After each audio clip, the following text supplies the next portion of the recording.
যে রাজনৈতিক দল সংস্কারের বিরুদ্ধে দাঁড়িয়েছে, আমরা তাদের কাছে আবেদন রাখব, এই দেশের সার্বভৌমত্ব, অখণ্ডতা, বাংলাদেশ রক্ষার জন্য আপনাদেরকে সংস্কার ঐক্যমত কমিশন যেটা দিয়েছে সেটা মেনে নেওয়ার আহ্বান আমরা রাখলাম আপনাদের কাছে। প্রশ্ন এসেছে গণভোটের। সংস্কারের পক্ষে জনগণ ভোট দিতে চায়, কিন্তু আপনি যদি জনগণকে তার ভোটাধিকার থেকে বিরত রাখতে চান তাহলে আপনার মুখে আর গণতন্ত্র শব্দ মানায় না।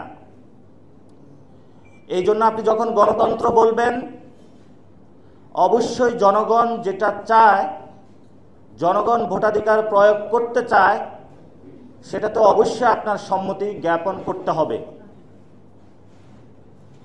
জিয়াউর রহমান জনগণের পালস ধরতে পেরেছিলেন, এই জন্য হ্যাঁ ভোটের মাধ্যমে বিএনপির জন্ম হয়েছে।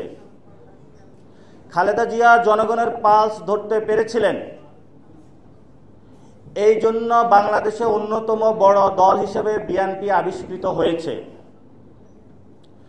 কিন্তু এখন যারা রয়েছেন ওনারা যদি এই জনগণের পালসটা ধরতে না পারেন, নিজের পায়ে নিজে কুড়াল মারেন, তাহলে আমাদের করার কি আছে?